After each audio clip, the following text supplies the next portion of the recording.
and collaborative. We come from Indonesia and for the world. Our spirit created for you. Being your choice is our pride. Fulfill your needs is our spirit.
Assalamualaikum warahmatullahi wabarakatuh. Good afternoon, ladies and gentlemen. Welcome to PJB Connect 2021. The Honorable Mr. Rawan Insani, as Finance Director of PT PJB. The Honorable Mr. Eric Sher, as Chief Advisor at the Center for Global Cooperation at the Danish Energy Agency. The Honorable Mr. Beni Suryadi, as Manager of the Power Generation, Fossil Fuel, Alternative Energy, and Energy Storage Department of the ASEAN Center for Energy. The Honorable Mr. Yosin Noval, as Operation Director 1 of PT PJB. And all of the audience who accepting the invitation, thank you for participating in this event. Such a pleasure to meet again in the 2021 PJB Connect series, welcoming PJB's 26th anniversary and 76th National Electricity Day. PJB again present the PJB Connect exhibition. The PJB Connect 2021 activities consist of exhibition and conference on technology and electricity products.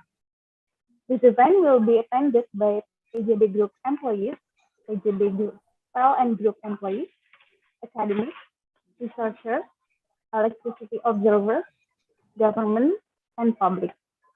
To inform you, this year's PJB Connect is the sixth event since it was first held in 2016.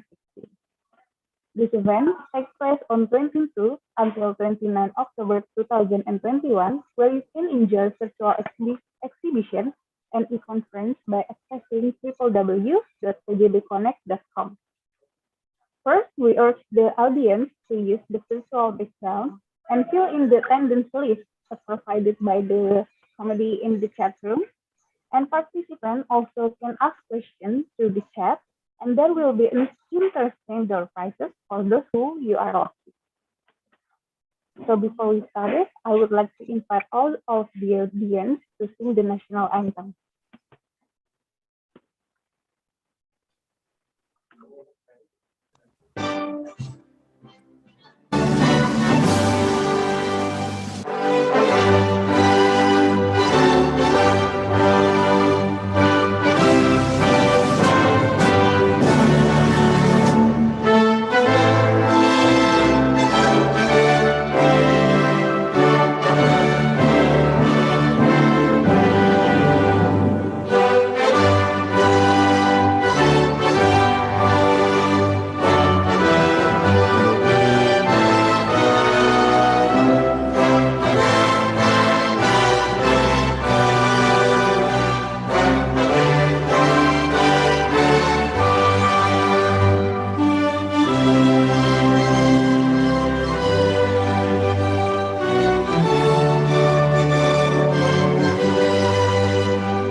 Thank you for your time.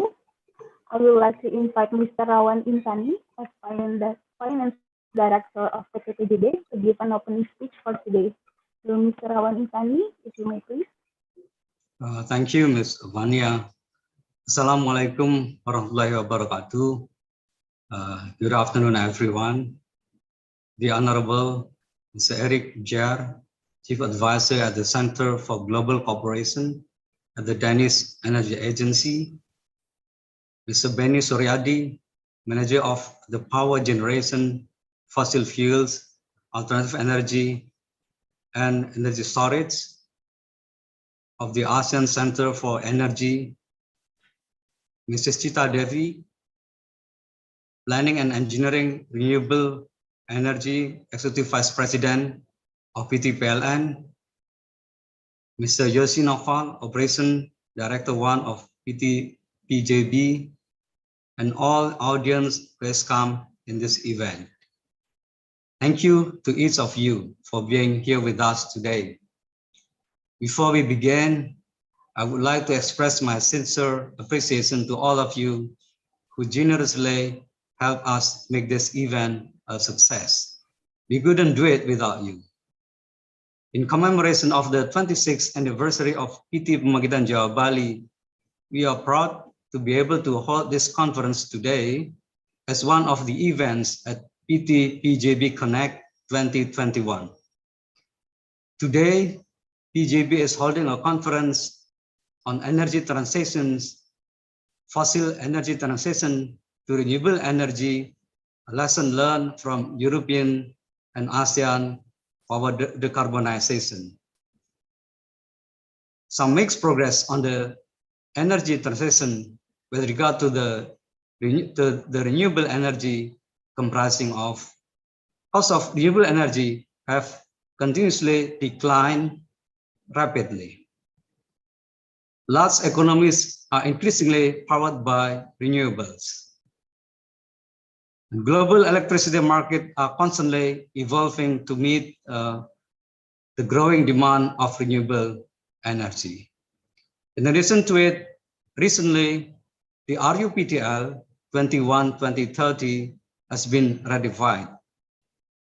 This is a greener RUPTL than before because the portion of the addition of new and renewable power plant is 51.6% larger than the addition of fossil generators of 48.4%.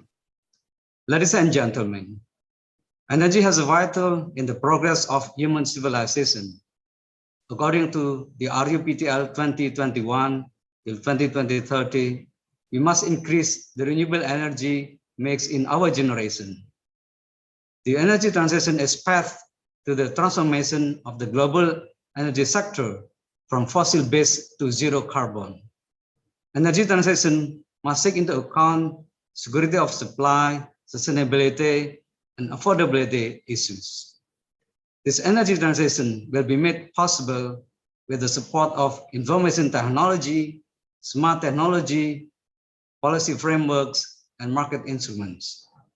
The energy transition is very important, not only looking for new energy resources, but also saving the planet from threats, such as global warming and climate change. Ladies and gentlemen, presumably, this is all speech that I can convey. For all the messages and words that are not pleasing you, whether are intentionally or not, I apologize profusely. We hope this conference can encourage us to realize clear energy in the future. Wassalamualaikum warahmatullahi wabarakatuh.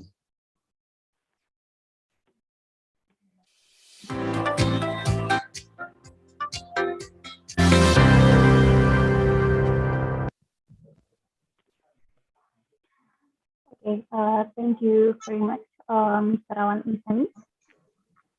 As we'll continue, I would like to invite all the speakers, moderators, all of the audience to take photos together first.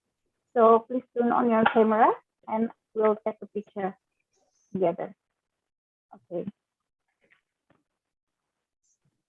Okay, we'll take a picture on my cue. Okay. Okay. On my cue, let's pause with thumbs up. 3, 2, 1. Okay. Okay. Thank you very much. Okay. To proceed to the main event, please let me introduce the speaker for today. The first speaker, Mr. Eric Kier, as Chief Advisor at the Center for Global Cooperation at the Danish Energy Agency. Good afternoon, sir. How are you?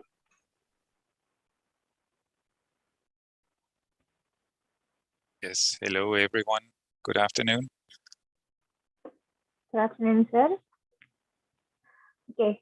The second speaker, Mr. Beni Suryadi, as Manager of the Power Generation, Fossil Fuel, Alternative Energy, and Energy Storage Department of the ASEAN Center for Energy. Good afternoon, sir. How are you? Good. Good afternoon, everyone. Selamat siang. Thank you very much for having me. Okay. The third speaker, Mr. Yosi Noval, as Operation Director 1 of PT PJB. Good afternoon, sir. How are you? Good afternoon. Fine, thank you. Okay. Thank you so much for being here to share your knowledge to the audience. It's such a pleasure to host a conference with many inspirational and extraordinary people like today's speakers. So next, entering the main session of this conference, I will invite the moderator to guide the activities. So for Mr. Indra Novardiansyah, please. Thank you, Fania, for the chance for today. So should we start? Okay. Assalamualaikum warahmatullahi wabarakatuh and very good afternoon, ladies and gentlemen. Thank you for coming and watching a PJB Connect to 2021. For this session, topic is very interesting. It's regarding about fossil energy transition to renewable energy. As we know, from politician to corporate executive, media commentators, also to environmental campaigner, narratives evoking the unstable progress of global transition from fossil fuel to renewable energy have grown increasingly commonplace. However, in reality, the global shift in energy production, energy usage, and greenhouse gas emission urgently need are not happening. As we know, in 2019, over 80% of global primary energy demand came from fossil fuel. In 2020, wind and solar accounted for just 10% of global electricity generated. Despite the story of its decline, coal-fired power generation continued to rise globally. In 2020, global effort to decommission coal power plants were offset by the new coal power plants commissioned in China alone. Recently, people have argued that the COVID-19 pandemic and subsequent contraction in economic activity can give a signal, a turning point. But indeed, global energy demand fell by nearly 4% in 2020, while global energy-related CO2 emission fell by 5.8%. Despite this short-term shift, the pandemic has failed to result in any significant long-term change for the energy sector or associated emission. That's why for today and for today's session, we would like to hear any specific or particular information from the expert of the energy transition from fossil fuel to renewable energy. Before we start, I would like to introduce all the speakers. First, for the Mr. Eric Kier. Do I spell your name correctly, Mr. Eric Kier? That's absolutely fine. Just call me Eric. Thank you. All right, Mr. Eric. He is a chief advisor at the Center of Global Cooperation at the Danish Energy Agency, and he is an energy sector professional with more than 35 years experience. He has worked globally with wind energy, including offshore, for more than 15 years, covering aspects such as a project development, regulatory framework, performance, and grid integration. And for the second speaker, I would like to introduce Mr. Beni Suryadi, a manager of Power, Fossil Fuel, Alternative Energy, and Energy Storage Department at the ASEAN Center for Energy. He leads various programs and studies to support the countries in the energy transition under the umbrella of the ASEAN Plan of Action for Energy Cooperation, a regional blueprint on energy cooperation. And for the last speaker, our host director, Mr. Yosi Noval, as Operation Director 1, PT Pembangkitan Jawa Bali. So without any further ado, let's give us a welcome for our first speaker, Mr. Eric Kyer, to give us some particular information about the energy transition in Denmark, a study case. Mr. Eric, time is yours.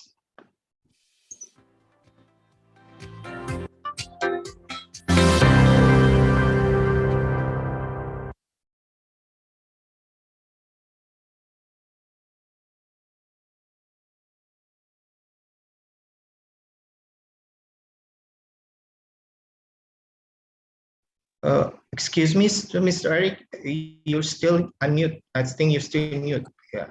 Okay.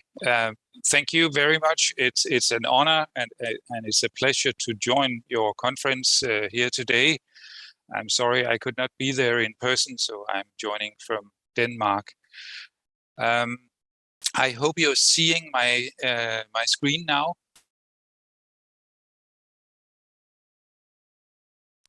Yes, it's good now. You can It is good. proceed. Yeah, you can proceed. Okay. Thank you. Let me try to run you through the case of green transition in Denmark, a small country in Northern Europe, where you should think of us as a laboratory for the green transition. Excuse me, Mr. Eric, can you make it a slideshow for the presentation because it's still on your files? Yeah.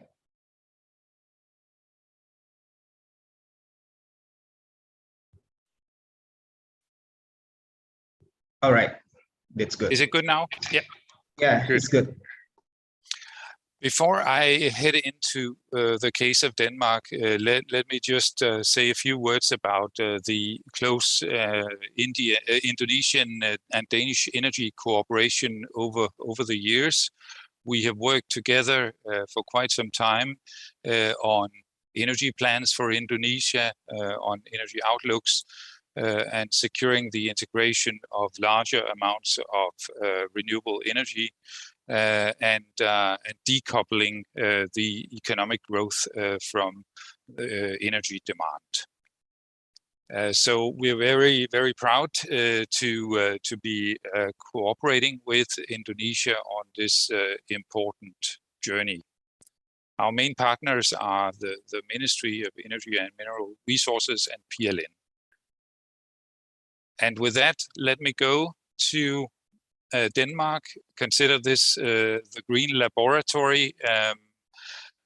Where we are right now, the top part of the slide here is that we have 47% of our total power consumption generated by wind energy.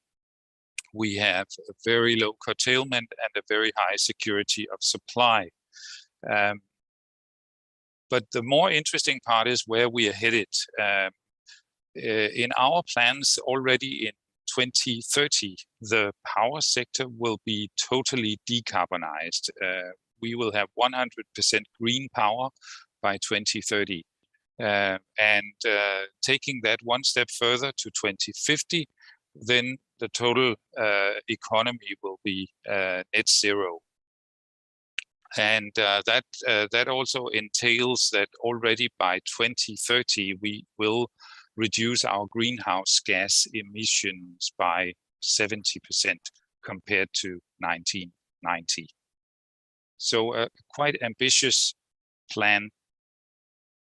Let me take you through a journey that we have made since 1995, or even earlier than that. This was spurred by the energy crisis back in the 70s, where oil prices suddenly went crazy.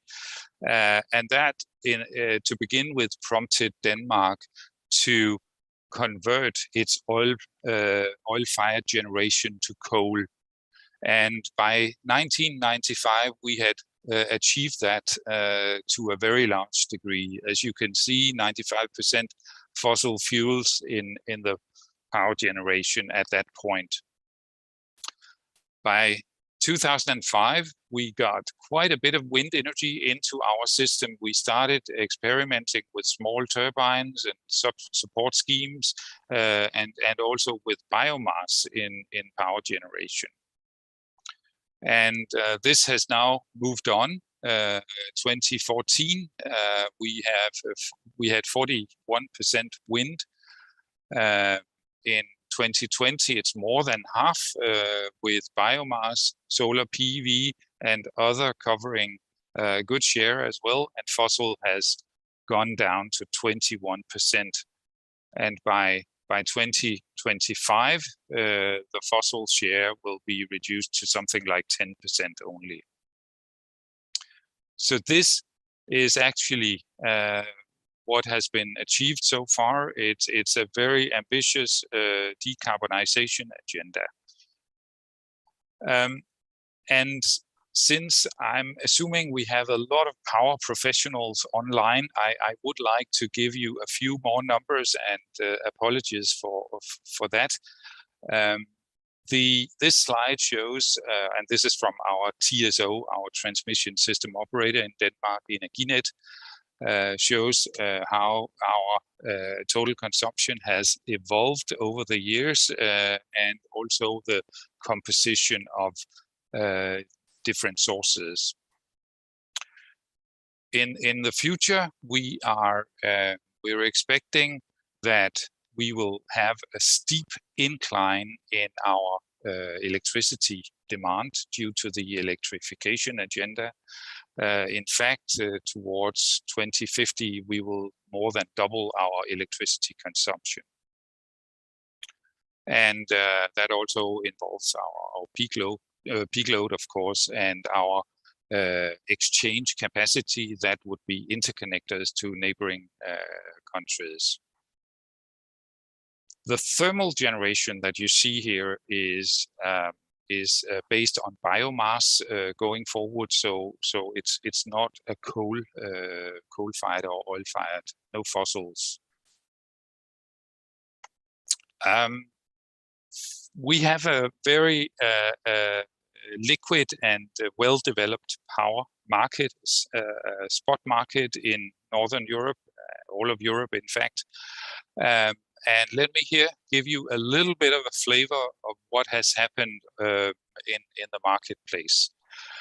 The bottom figure here shows a typical week in our system, and you can see the top of the curve demonstrates the total demand for electricity. And you can see the colors represent the composition of that generation covering demand. And in some cases, you can see that the generation of wind actually covers more than our entire demand. For instance, the night between Tuesday and Wednesday, we go below zero, and this means that there will be export of power out of Denmark. If you look at the top curve here, the spot price, you can see prices go very low during those hours where we have excess generation of renewables. And that's exactly expected. That is the portfolio effect of near zero marginal cost generation like wind energy. We can only achieve this due to our very high interconnection capacity. But here again, regard Denmark as one of the electricity systems in your vast and beautiful country. So you have a lot of options to interconnect and help with that integration. Yes, moving on. Some of the learnings that we had, long-term, stable, inclusive and transparency policies and measures have been absolutely instrumental. We have had the fortune that energy policy in Denmark has never become the battlefield of different opinions politically. So there's a broad agreement on the direction and the strategies, meaning that they don't change every 4 years when a new government comes into office. Demonstration projects have been very useful to us.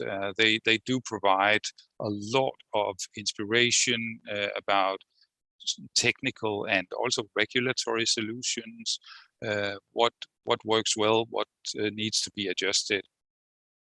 We worked a lot with incentives. We are quickly fading them out. Subsidies, taxes, CO2 prices. The last one, CO2 prices, have a role to play also going forward, of course.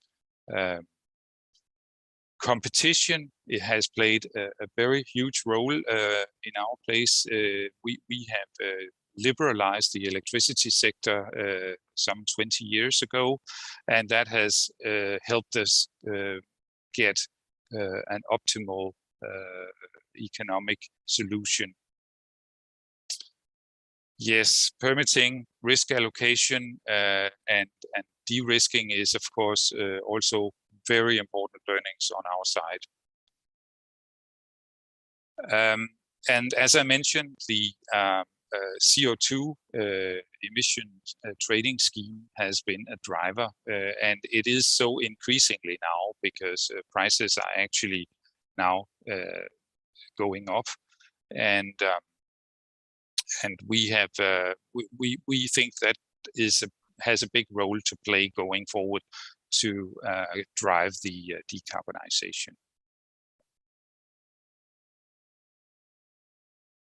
Competition, as mentioned, generators are free to focus on competing on their generation cost, their marginal cost, and they are also an integral part of the neighboring countries' markets, and this in turn has created a very vibrant offshore wind industry, because offshore wind is one of the main pillars of our system going forward. We have a wonderful wind resource, very long coastline, shallow waters, and so that is the natural choice for a country like us. We've had maintained a state ownership of the main utility in Denmark, but at arm's length, making them participate in the market at equal terms as others.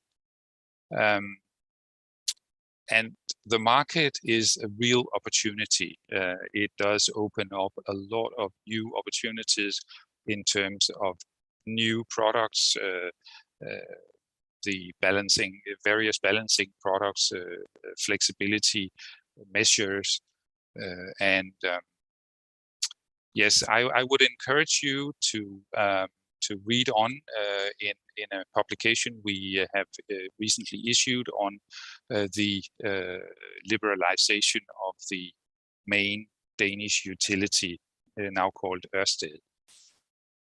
I will provide a link to this. This is the report that the front page of that report, From Black to Green, showing how a utility can transition to renewable energy and how they can even become very profitable in that journey. Yes, with those links here, and I'm sure we can share the slides to everyone, so you have the links. With that, I would like to finalize my presentation and thank you very much for your attention. Okay, thank you so much, Mr. Eric. It is very interesting your presentation regarding how the Denmark already transition its energy from the fossil to renewable energy. There are actually two questions for me. Like in your presentation, you said like already almost 50%, right? In 2019, the consumption of energy in Denmark using the wind energy, right? And is it, how do you maintain the system actually? I mean, in Denmark, in particular for the base load, using almost 47% up to 50% wind energy. And the second one, the one that make me interesting, is about the incentive that the Danish government offer when it's come to for the renewable energy. How do you manage such as the subsidies and also the taxes itself? Thank you. Would you like me to answer now? Yeah. Yes. So Yes. The balancing of the system, your first question, is done in a very clever way, I believe, using both very advanced forecasting tools. Wind energy is not intermittent; it is forecastable. So you can actually forecast day-ahead generation with a very large degree of accuracy, and you can plan your day-ahead operations in a smart way, using interconnectors, using the marketplace to ensure that you maintain your balance. We have proven that it can be done, and we're very keen to share those learnings with Indonesia. On the second question, the support schemes that we've had over time, we have developed wind for some 40 years now, and offshore wind for 30 years. And over that time, we have given what some would call generous support schemes to advanced technology. And those are being ramped out now because renewables are becoming competitive. They're actually the cheapest form of new generation in our part of the world, and in many other parts, I would say. So this means that the need for support is quickly diminishing, and even offshore wind, we are seeing, does not need support beyond the marketplace prices. But maybe they need some revenue stabilization mechanisms. That is another thing, but it's really very limited support that is required. I hope that answers the two questions. Thank you. Okay. Yeah. Thank you, Mr. Eric. Maybe actually we should proceed to a second speaker. Let's welcome Mr. Benny Suryadi from Department ASEAN Center for Energy for his presentation today. Mr. Benny, time is yours. Thank you very much, and good afternoon again, everyone. I'm sharing my screen. Would you mind to confirm whether you can see it clearly now? So I'm starting with the introduction. As I'm speaking on behalf of the Executive Director, Dr. Nuki Agia Utama, who is unfortunately not able to join the events today. But in these 10 or 12 minutes, I will speak about the energy transition in ASEAN that reflects the roadmap of the 10 countries on its efforts towards low carbon development. But a short introduction about the institution that I'm working for is the ASEAN Center for Energy.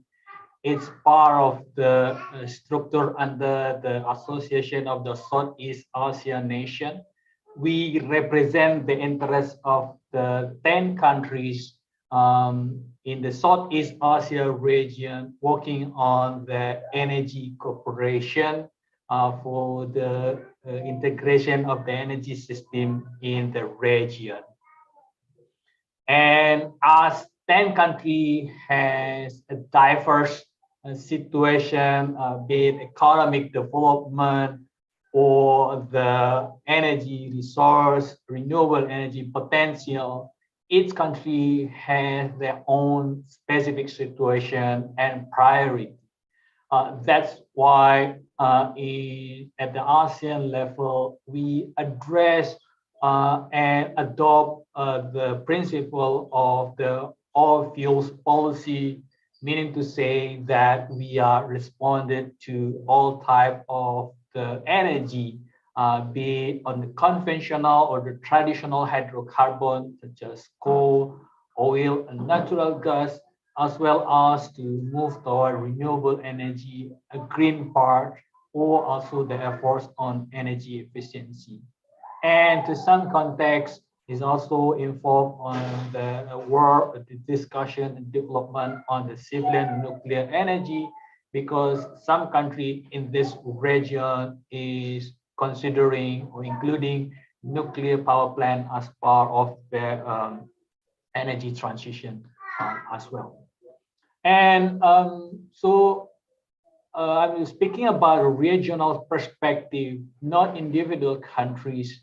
So last year we conducted some kind of a simulation projecting the energy demand of the 10 countries in the Southeast Asia region. So we developed the models based on 4 scenarios.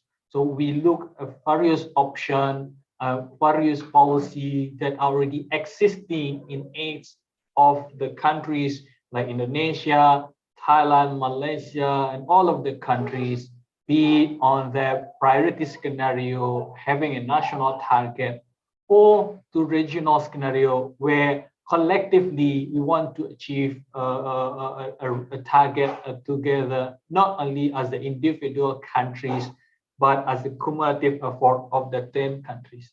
This is an ongoing trend, so the country should no longer look the national energy planning as a standalone countries, but is looking into an integrated effort with neighboring countries, or to a larger extent to the other countries in the region.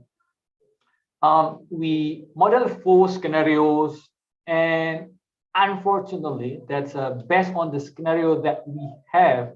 Whatever the scenario that being adopted in ASEAN for the next 20 years, of course, this is not including the recent development with the PDPs in Indonesia that Barsman already mentioned earlier.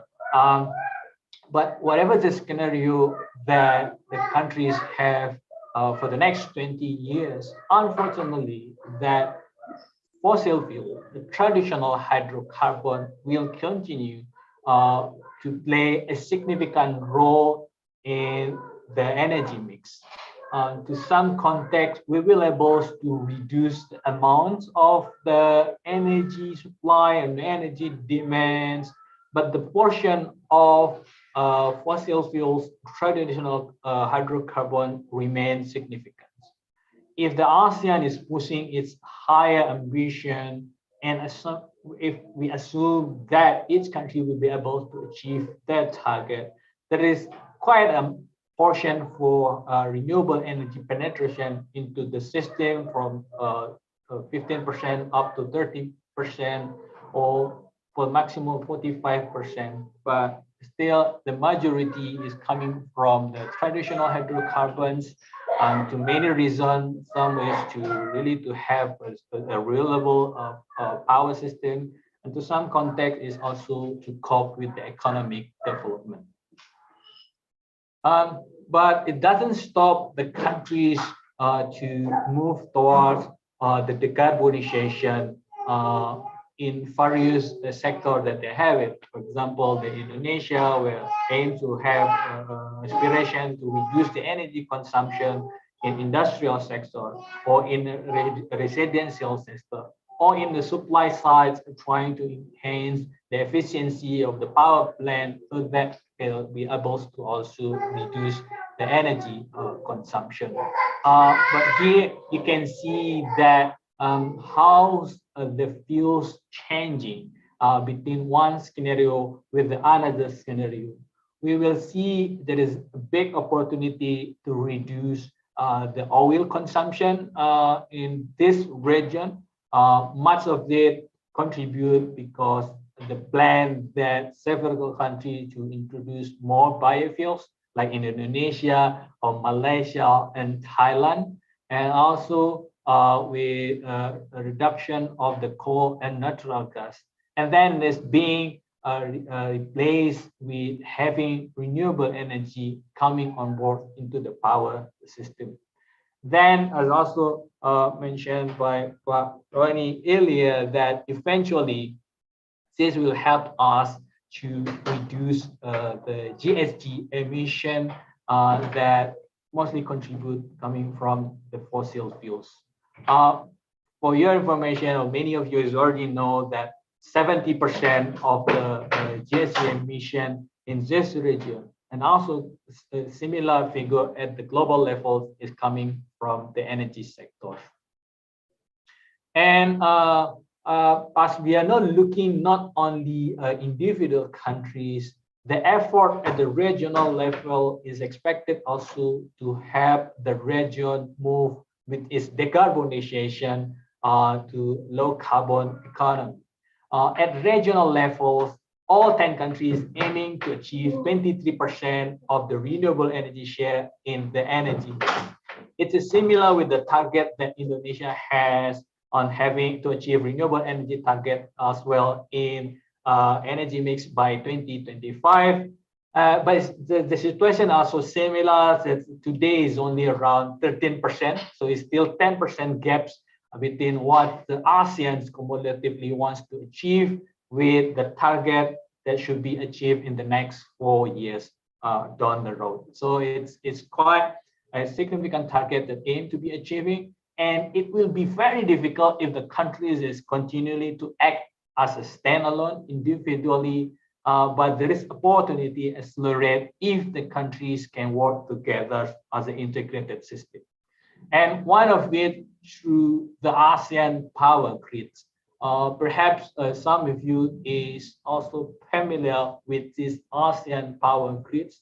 It's a corporation that initiated to establish the cross-border interconnection between all of the 10 countries. In theoretical, to connect all the infrastructure of the electricity from Vietnam, Laos, Cambodia, Thailand, Malaysia, Singapore to the Indonesia, as well as the Philippines. So that's a utopia dream, but we recognize there is a governmental challenge. But the idea is how to utilize the renewable energy resource that can benefit not only for that particular countries, but also for the other countries. If colleagues is reading the news for the last 2 days at the Singapore International Energy Weeks, the minister also witnessed kind of agreement to produce renewable energy from Batam, Sumatra to be connected to Singapore. So this is kind of idea to having interconnection where countries which have more renewable energy resource can utilize it for the benefit of not only that particular countries, but also other countries in the region. So eventually it can help the region achieve their energy transition better. And it's now become a hot topic discussion for many governments around the world, because in the coming days there will be COP26 in Glasgow, UK, on the aspiration to leapfrogging this decarbonization, on the possibility moving into a net zero. So we the modeling that we projected in the slide earlier expected we will able to only reduce the emission 50%, because there is much of the issue we have in the power sectors as the largest carbon dioxide emitters, transport sector, which is now we still heavily use the gasoline car, and the industrial sectors, many of them is very, very challenging to be decarbonized.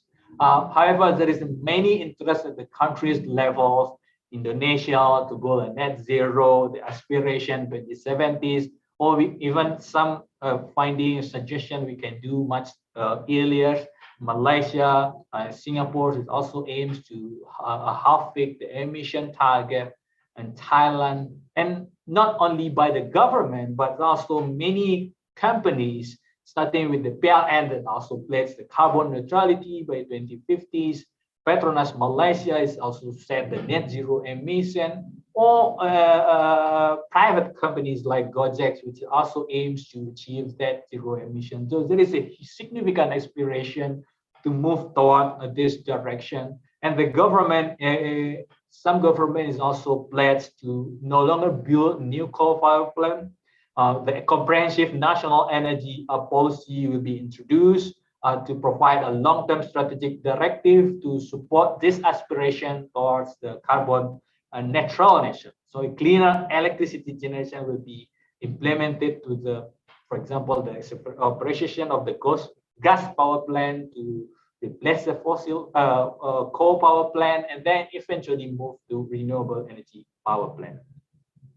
And this is some updates as moderator mentioned about what's happened in last year or recent development. So this is from our publication, the ASEAN Power Update that was released in September last month. So in 2020, all of 10 countries in this region, IMS stands for the ASEAN member states, have a total cumulative installed power capacity around 285 gigawatts. Indonesia, of course, the biggest chunk of that, having around 25% from this total capacity is Indonesia. So 3 countries alone, Indonesia, Vietnam, Thailand is already account for 66% of the total capacity.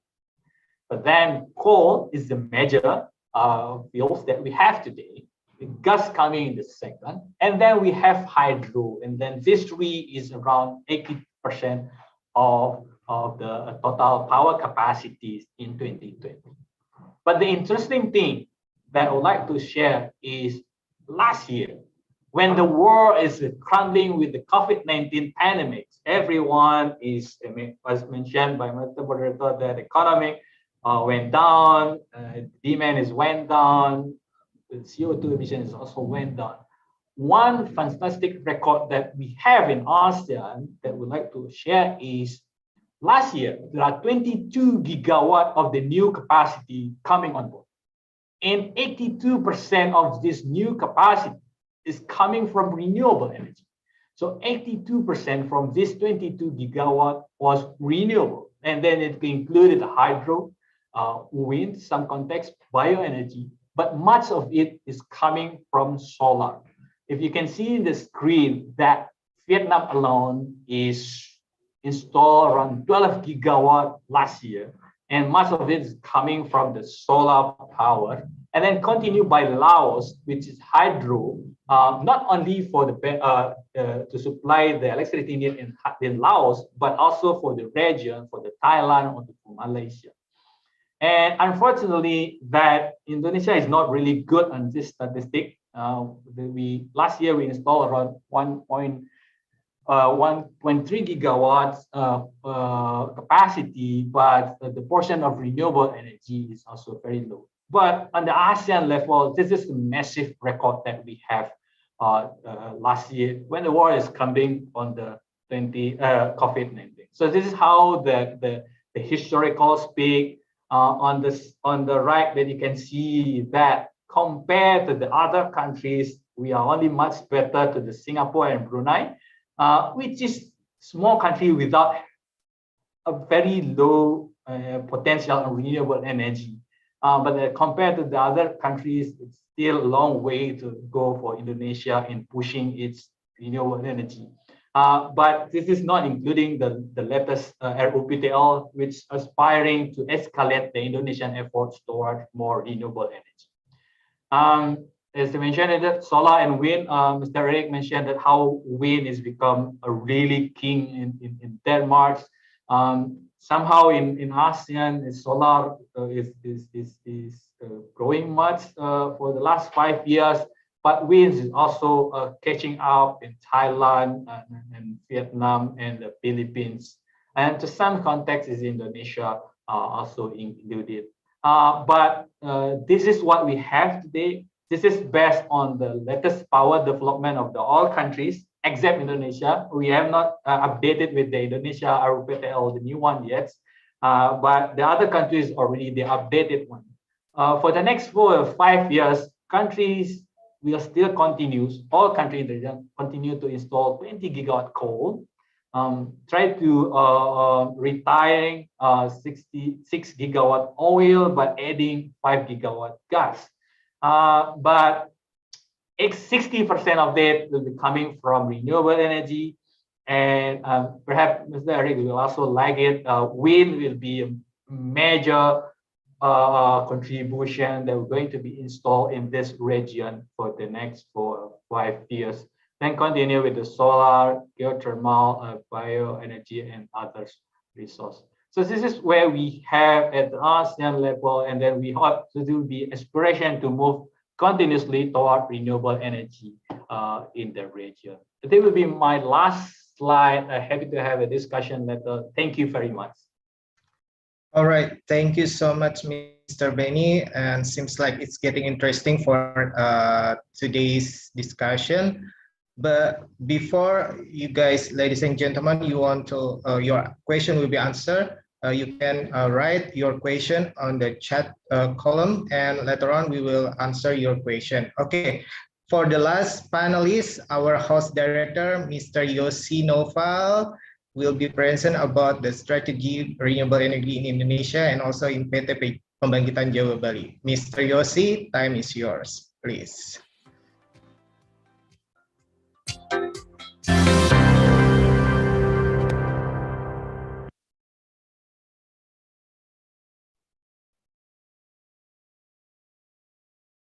Thank you, Pak Indratno.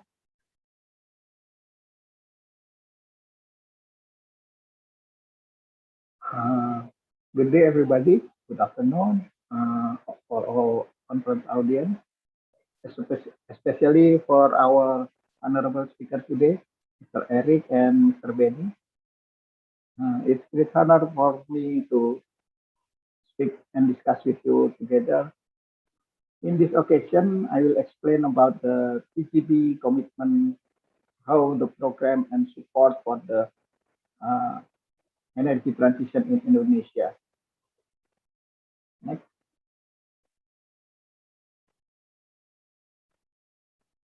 First, I will explain about the PJB.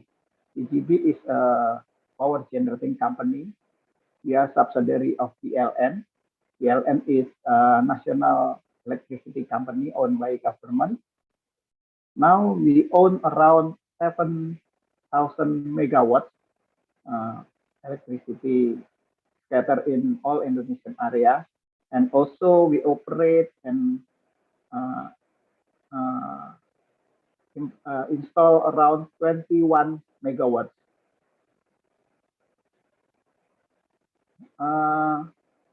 From all of that, we have 14,600 green megawatts capacity, and now we built around 655 megawatts for the hydro. Next.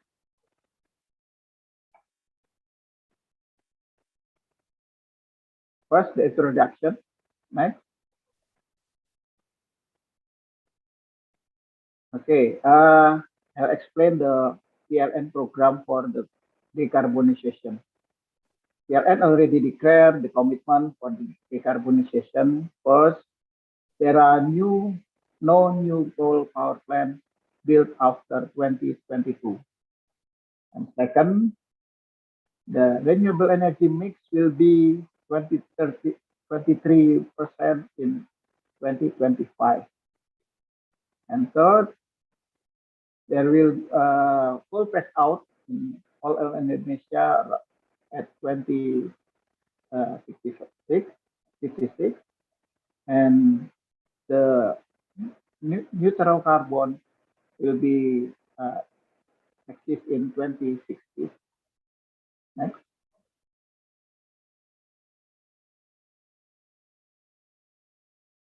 Next, please. Electricity planning in Indonesia, we call it at RUPTL. Yeah, we have 10 years planning. We just declare the new planning 2021 to 2030. Our previous planning for the renewable energy is around 29.6% in 2028. Now the program increased to be 51.6%. As you can show in this chart, there are no new coal-fired power plants will be built starting from 2028. Yeah, and most of all will be renewable. Right?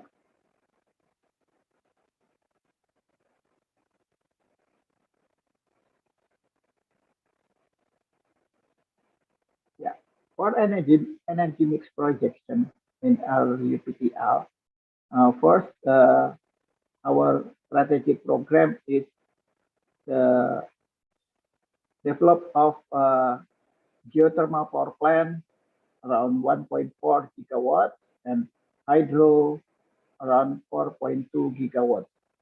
And the second program is desalination program from the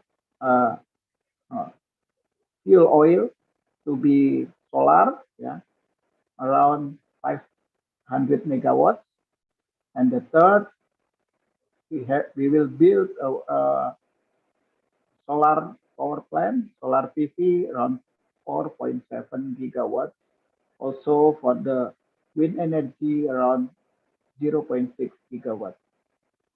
The fourth program is we will configure our steam power plant from coal to be biomass power plant with our target around 10% of all coal-fired plant in Jawa Bali will be replaced by biomass and 20% in out of Jawa Bali. And the next is Indonesia will build a renewable energy baseload power plant for the year 2025. Next. Okay, next is the program of PJB itself. Our director commit and support for the electricity plan of Indonesia and PLN. And we have our commitment to be terbesar, terhijau, and terdepan, or we can call it the biggest, the greenest, and as a leader in renewable energy implementation. Our program is to build the PV solar hybrid power plant, also implement the floating solar cell, and also rooftop for industrial, and also for wind and hydro. Next.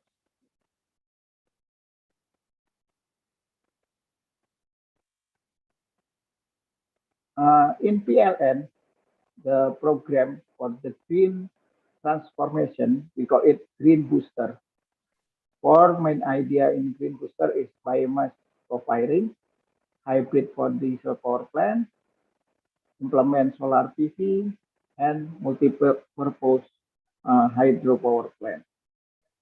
The program already launched since 2 years ago. So it's an ongoing program, and we do together with the LN also in this program. Right? PJB also supporting the program of the Gerakan Langit Biru, or you can say is Blue Sky campaign and electrifying lifestyle. We campaign about the electricity vehicle, electricity stove, and so on. We also built a charging station in many areas. Thank you. Next.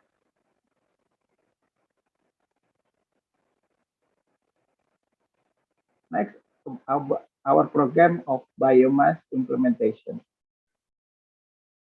In 2017, we aware about the green program, about the follow-up of UNDCC, UNFCC program, Paris Agreement for COP21, and so on. And we also know our potential in renewable energy, especially in biomass in Indonesia. So at that time, the first project is our biomass replacement of the coal-fired power plant. Next.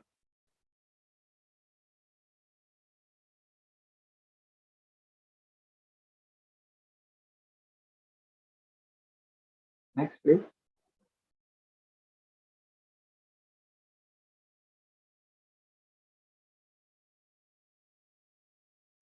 Once more.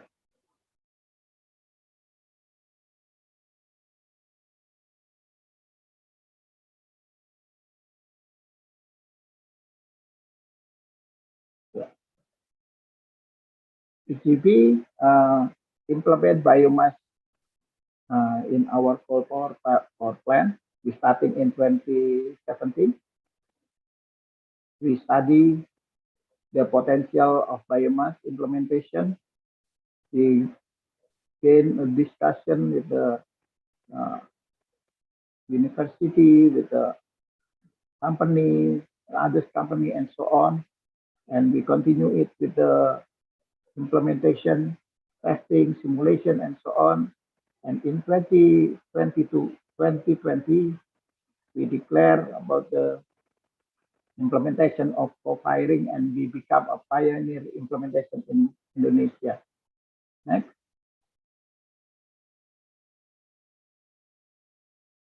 Also, we study about the potential of biomass feedstock. What kinds of biomass that we can use in our power plant? How many the calorie value and the potential availability in our area. Next.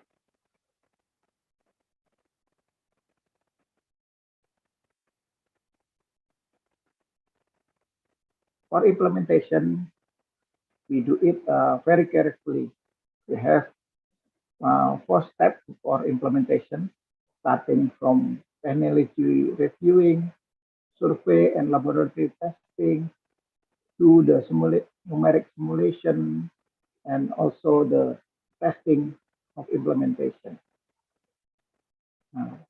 So after we confidence for implementation, we declare and go live for the first time at 10 of June 2020. Next. Our program for implementation of co-firing next become the adopted to become PLN program. Now PLN implemented in 52 power plants. Out of that, PJB implement in 20 of our power plants. Yeah. The plus point of our biomass program is we do it without additional capital expenditure. So with minimum investment, we can implement the biomass conversion in our power plant. Next.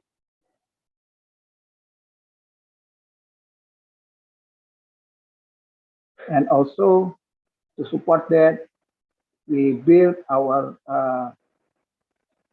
plantation for the feedstock in our area, in community area, and so on. Also, we discuss with the government to support the feedstock in all of the power plant in Indonesia. Next.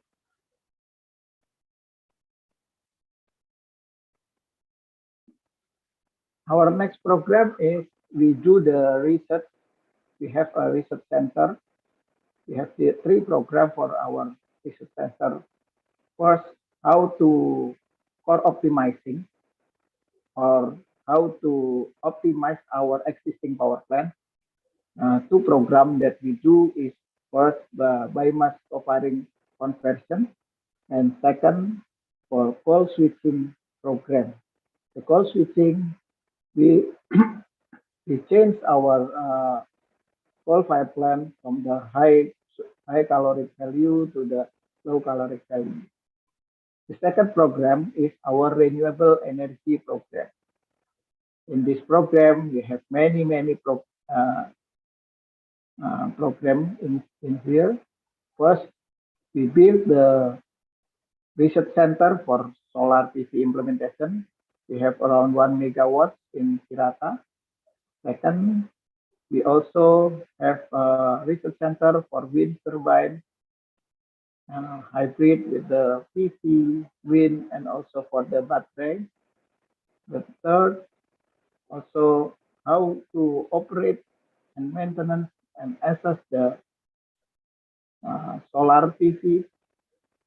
The next is our hydro program and also how to converting the biomass for the diesel small engine for de-dieselization program. The third program is our electric vehicle. Yeah, we support the PLN for this. I'll explain in detail about our research center. We have two research centers. First in western of Java in Ciheras, Tasik, and second in eastern Java in Tulung Agung. At that area, we built our own design.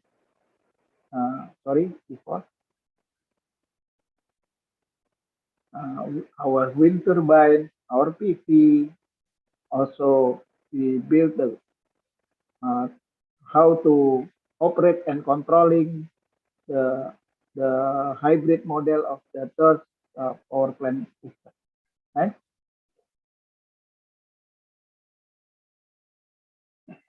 This is our mobile model of the biomass gasifier, mobile gasifier. We make it mobile. So inside of this, there is a diesel engine. There is a gasifier module. So we make it dual firing for the engine. It can use the solar or fuel and also mix with the gas from the biomass. Next.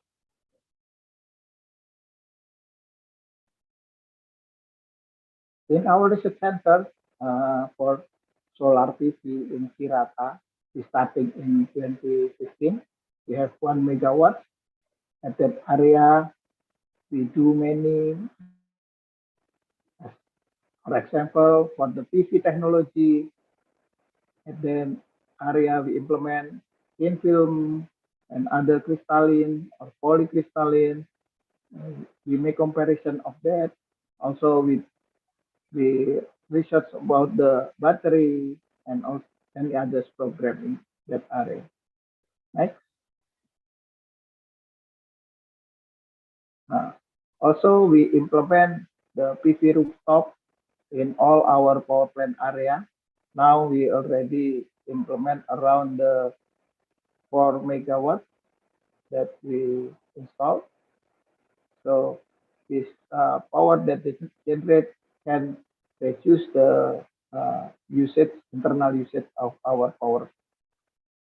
Right? And starting from that research, now we build Cirata floating power for solar PV. The capacity around 145 megawatts. This is the first time in Indonesia and also will be the biggest in ASEAN area.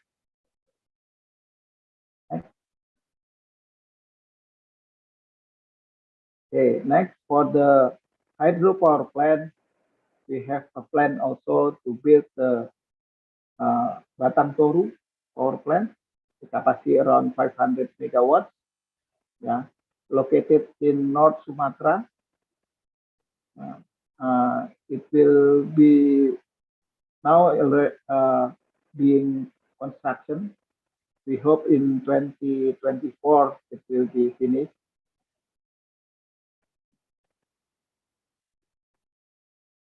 The Batang Toru Hydro have a plus point that this is the runoff river power plant. Yeah, the area that we use is very small compared to the existing or other hydropower plant. For example, this is Waduk Jatiluhur. To generate around 150 megawatt, it use around 8,000 hectares of area. But in our area, for producing 510 megawatt, the space that we use only is 66 hectares. Next. So that's our presentation. For the last, I can show you that our program is also matched with the program that Ministry of Economic and Trade from Japan that is planning for Indonesian zero emission program that Indonesia should implement. The most program is for renewable energy.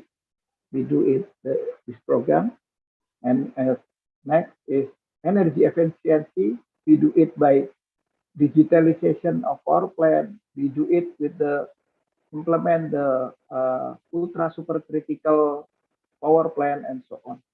And the third action to do the conversion or dedigitalization, also co-firing that we are now doing. And for the future, maybe we can study about the implementation of nuclear power plant and carbon capture. That's our last presentation. Thank you very much for your attention. Okay, thank you so much, Mr. Yosi, for your presentation. Ladies and gentlemen, before we proceed to the Q&A session, this is Mrs. Chita Dewi, EVP Planning and Engineering for Renewable Energy of PT PLN, just recently joined us. Assalamualaikum and very good afternoon. Madam Chita, do you like to present some presentation for today, or we just proceed for the Q&A session? Okay, it's up to you. Good afternoon, everyone. Sorry, before I just join. Good afternoon, Pak Yosi, Pak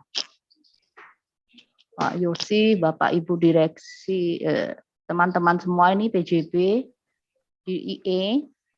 Thanks for coming, kita. Halo, maaf ya ini saya. Halo, jelas suaranya Pak? Mohon maaf. Iya, jelas Bu.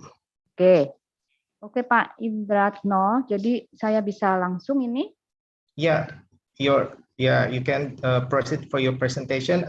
It's about 12 minutes from now. Time is yours. Thank you. Yeah. Okay, thank you everyone.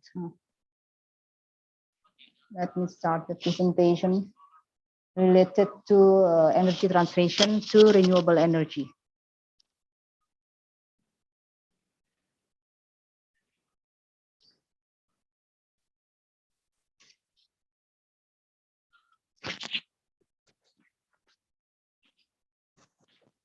Thank you. Before to PJB already invite us PLN as the speaker for today's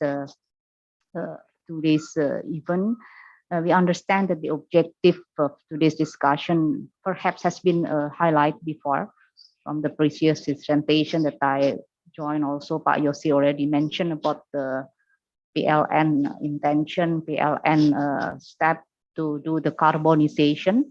But I would like to give a glance foundation what is we are going to do and what we are going to be there and how we are going to achieve the renewable energy target and how is the implementation of our UPTL that we already know that it is already issued in the beginning of October. As we understand that the energy security and climate change mitigation are the main drive for energy transformation and from fossil to renewable energy. Therefore, PLN position related to decarbonization are First, it is already written here. PLN is one of the first Asian power companies to commit to the aspiration of net zero emission. And then also, in order to achieve the net zero, PLN needs to balance various important goals, such as implication, energy dilemma, GDP contribution. And also, PLN conduct a gas house green emission inventory as a baseline to achieve the net zero emission target. PLN also trying to improve power generation efficiency and participates in emission trading system. And also we are utilizes incentive from carbon credit and renewable energy credit certificate to support the development of net zero emission. As Pak Yosi have already explained about this, and let me skip this one. And then for this one related to the electricity demand condition, we understand that based on the current RUPTL that it already issued in the beginning of October, and it is also PLN intention to achieve the carbon neutral in 2060. Talking about the medium and long-term plans up to 2060, we know that it is projected there will be additional renewable energy up to 230 gigawatt. It was mentioned here as well that right now in 2020, it is even based on the previous RUPTL, it is projected the national energy production per day is 300 terawatt hour, but due to the pandemic and others conditions, the achievement is only around 250 terawatt hours. There is a gap there, but right now what we are trying to do is how to achieve in 2060, because PLNs also have a 35 gigawatt project, which is still dominated by fossil fuel, which is 21 gigawatt, which is 21 gigawatt, considering that the project was designed previous in 2015 and will operate it until the PEA.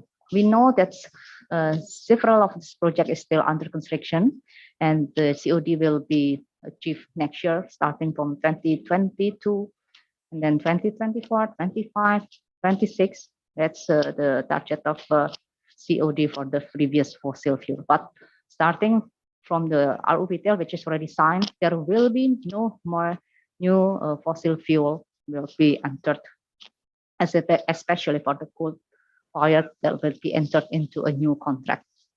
And then we understand that the projected energy production in 2060 around 1,800 terawatt hour, with the assumption of annual growth 4.6%. There is still a gap around 1,380 terawatt hour. Means there is a big gap which should be filled with the renewable energy generator. So we can imagine that based on the RUPTL, there is a potential renewable energy development around 20 gigawatt. And then up beyond 2030, there is a huge potential of renewable energy to be developed around 230 gigawatt. Talking about the energy transition to renewable energy, like today's topic, we already highlight some driver who related to the transition. First, we understand that there is a Paris Agreement there, and then based on the Paris Agreement, the government has assigned PLN to achieve renewable energy mix of 23% by 2025. Besides, it is an obligation for PLN, but PLN understand it is not just only for obligation, but it is PLN's responsibility to give next generation a better and green energy. That's why our effort is how to fulfill the Paris Agreement in accordance with the government regulation. And then the second driver is renewable energy economics, and technology performance. We understand that the development of renewable energy is really connected to the innovation, really connected to the technology. And we understand that based on the current condition, especially for the intermittent such as PV and wind turbine, there is a massive development of the technology which will lead the impact on the tariff. That's why the condition right now, innovation and technology have led to a reduction in tariff for renewable energy. In the future, if we are talking related to PV and wind turbine as an intermittent, and then we can see the reduction in tariff. Previously in 2015, which PLN already got before, the tariff is around 25 cents. But by 2020, what the PJB and master already achieved is 5 cents. It means that there is a reduction around 15% annually. It is a very good condition for PLN, especially in this condition right now. But we understand that based on the future RUVTL, there is a big possibility to develop PV around 4.6 gigawatt. Means that we hope that the innovation is always there. So we will cut the more competitive tariff. And then if we understand that current sounding, even in Indonesia or even in Malaysia, the PV tariffs can compete right now around 4 or even less than 4 cents per kilowatt hour. How about the energy storage? Because right now we got a problem here. The energy storage, especially battery as an energy storage technology, we still have not a competitive tariff because the competition is still there. We hope that in the future, the energy storage can compete, especially when it is treated as a base load together with the PV. So we do really hope that the PJB can also involve the development of the technology for energy storage, which will be increasingly developing and cheaper and getting more cheaper, that it will be able to overcome the intermittent impact of solar PV and wind turbine. And then what is the PLN breakthrough initiative relating to this condition? Sure, even PLN right now already have a mapping for the transition to renewable energy, mapping the transition to carbon neutral to 2060. But right now, PLN still preparing a roadmap for the energy transition from fossil to renewable energy. Then the transition process provide technical and economic benefit.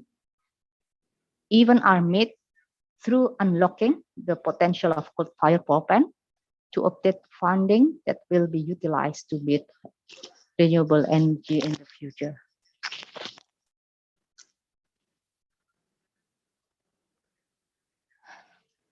This slide is talking about how is the condition of renewable energy development based on RUVTL. Sure, the participants here already understand what is the target for 2030. It is already mentioned that right now the RUVTL, especially me, for Madam Chita, I think your slide is not moving. Oh, sorry. Yeah, it is already moving. It's still the same as before, or the one that you explained just now. This one, the title is NRE Development 2021. Is it already moving? No. Not yet. Yeah, it's the decarbonization. Oh yeah. Sorry.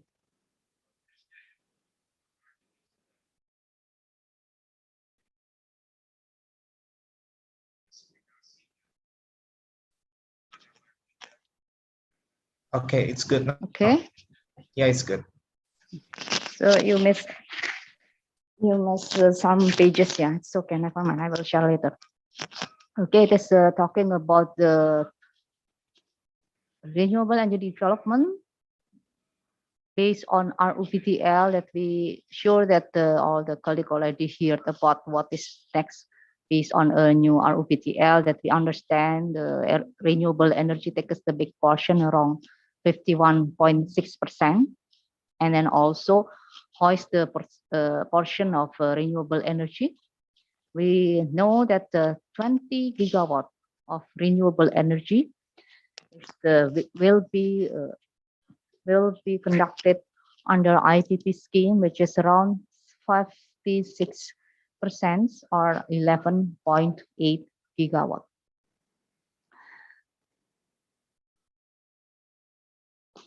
And then right now, what is the condition of PLN right now? In 2021, the renewable energy capacity is still 8 gigawatt.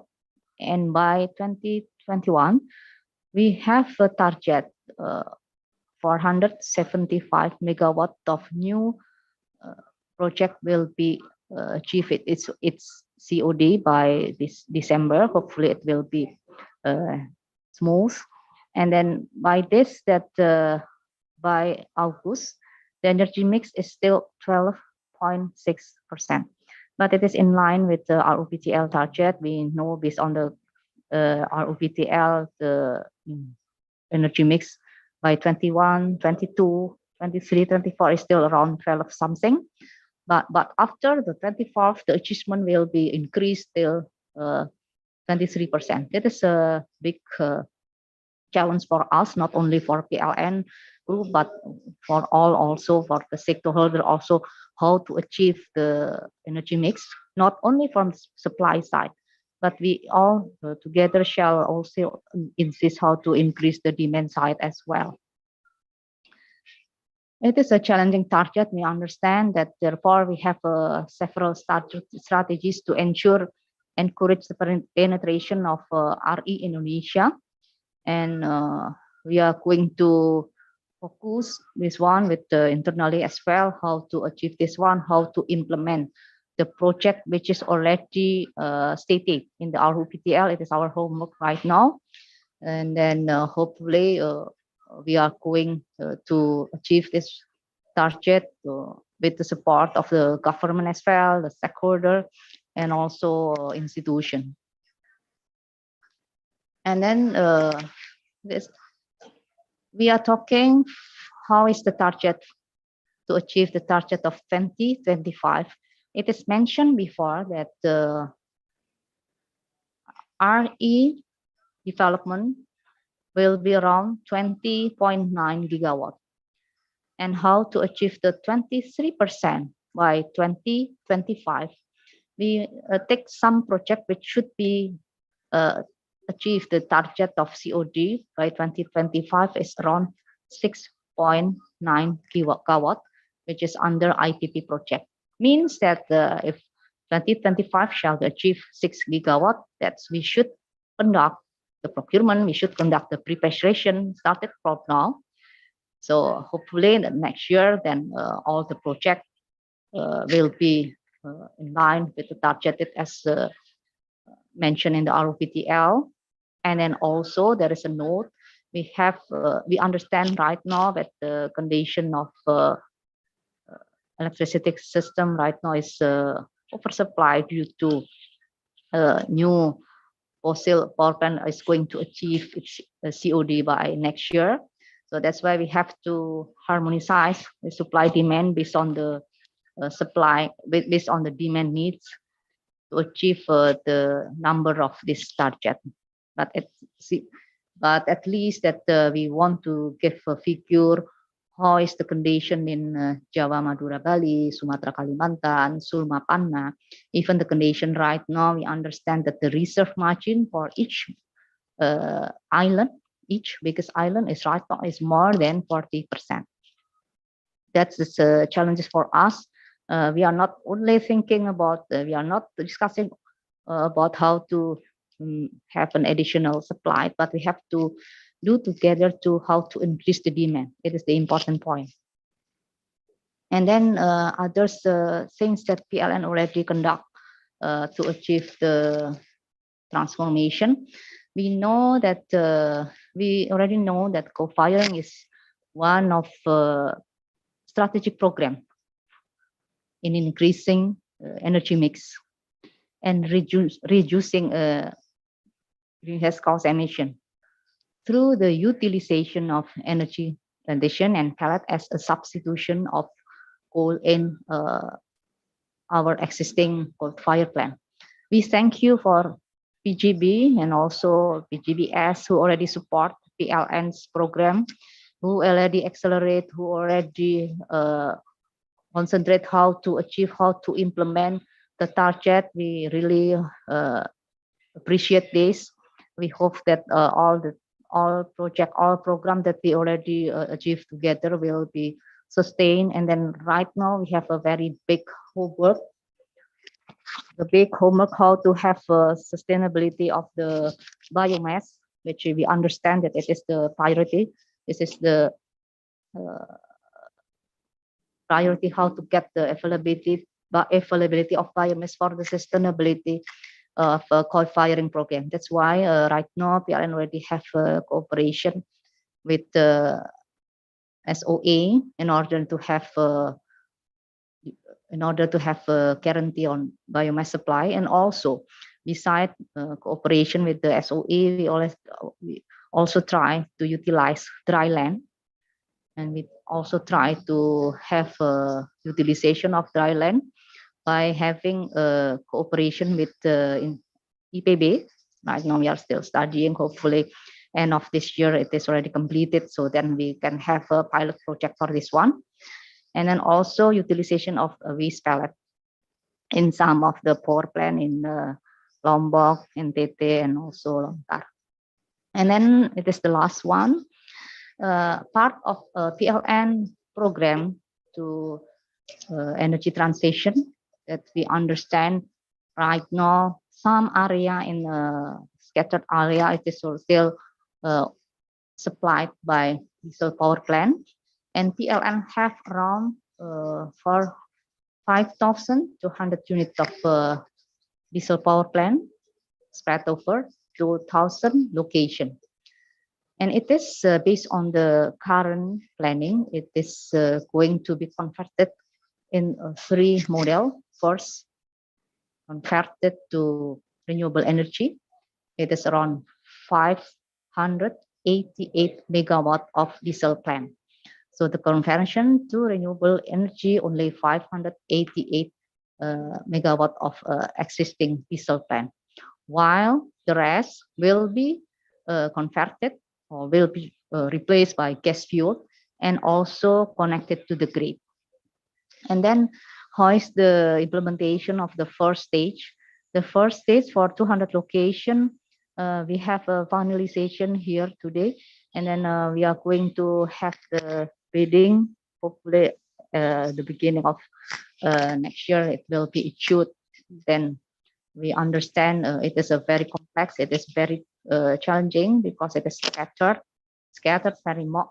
very small capacity. That's why to attract the investor, to attract the economic size, and also the investor to have visibility, a good visibility condition, we are going to conduct this by clustering for several locations. I thought it is done all the presentation. Thank you, Pak Indratno. It's yours. Thank you so much for the impressive presentation, Madam Chita. Now it's time for us to have the Q&A session, and the committee already select 2 because due to the time limit also for today's discussion. For the first question is question to Mr. Eric from Mr. Danang Cipto. Mr. Eric, could you describe the daily load curve in Denmark? Is for the first. And the second question is about typical problem of variable renewable energy is about the intermittency, in particular for wind and solar. How can Denmark deal with this problem, particularly regarding the current and future daily load curve? That's maybe you can answer right now, Mr. Eric. Sure, thank you for those good questions. Allow me to just show you one of the slides in my presentation where the load curve is is included here. So this is essentially the load curve for 7 days of a week. You can see the weekdays, Monday through Friday, have a higher load here. So the top of that curve is the total demand for electricity. And then the generation mix is shown below in different colors. And the reason for this, why is this working? How can we maintain balance here? That is a combination of very careful planning of dispatch, forecasting, system operation is crucial, as also are the interconnection capacity and the marketplace where we sell and buy electricity to maintain balance. It's a rather complicated thing to understand when there's a market attached to it, but essentially the market reflects supply and demand, of course, here. So I hope that answers very briefly the question. I'm very happy to go deeper into this when time allows, but it is really a little bit complicated to understand the function of the market. The second question was? Yes. Could you repeat the second question, please? The second question is about the typical problem of variable renewable energy. How can the Denmark deal with this problem, particularly regarding the current and future daily load curve? Yeah, I don't like to call renewable energy like wind and solar for intermittent, because it is really forecastable. It is predictable if you do it right. With the right tools and methodology, you can predict pretty well what the next hour's generation will be. And then you need a very dynamic set of tools to make sure that you maintain the balance in the system. But it can be done, and we are showing that through very, very low disconnection rate in our system, as talked about before. So it's doable, it's achievable with the right tools.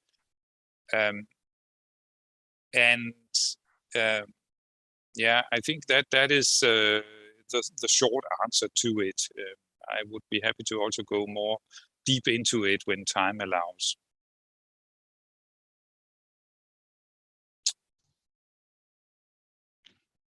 Okay, all right. Hopefully it will answer the question from Mr. Danang Cipto.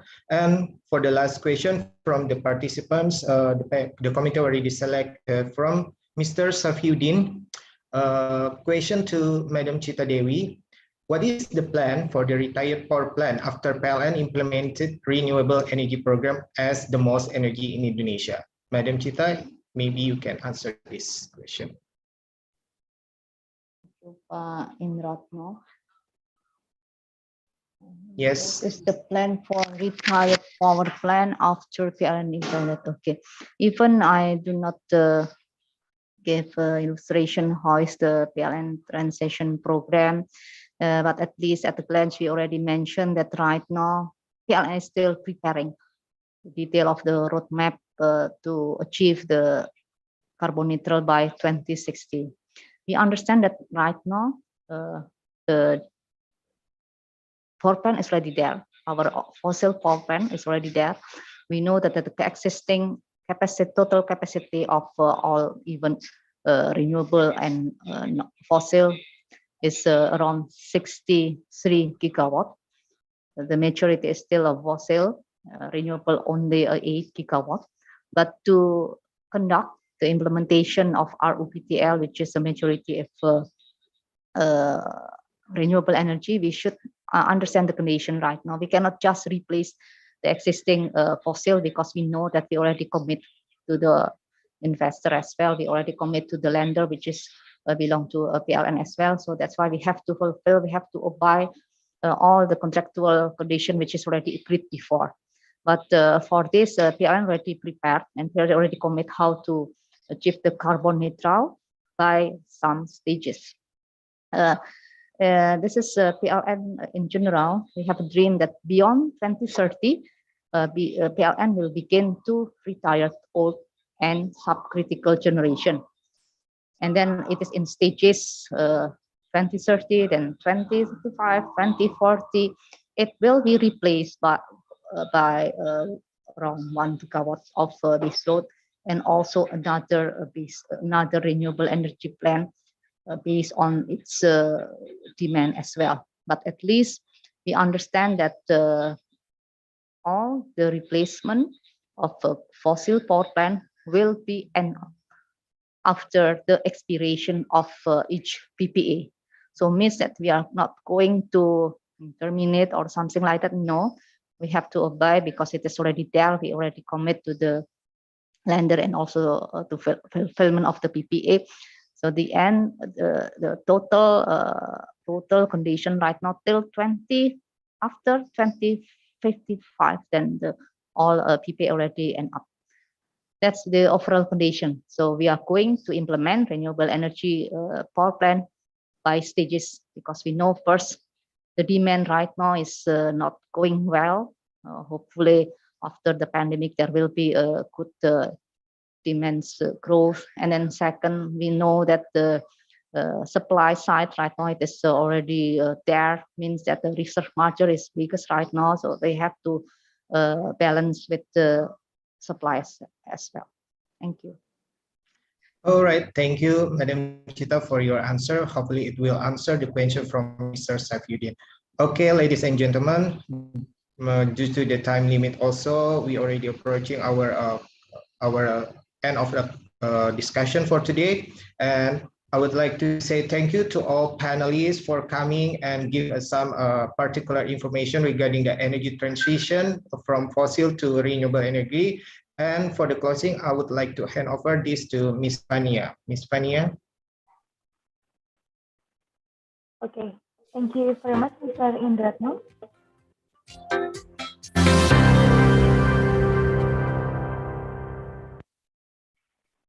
Okay, thank you very much for the speakers and moderator, Mr. Indratno. Well, ladies and gentlemen, we have arrived at the end on the event. We would like to thank all of the speakers who have given us their knowledge, and the moderators who have led the activity smoothly. Thank you very much. Hopefully, every information and knowledge that we get today will be useful for all of us. And thank you all for the participants for attending this conference. The committee will contact the lucky winner or participant to get the door prize. And on behalf of the committee from the organizer, we want to apologize if there are any lag or some mistake, and everyone who felt uncomfortable during the activities. Thank you for coming and see you in the next conference. Wassalamualaikum warahmatullahi wabarakatuh. Waalaikumsalam. Thank you.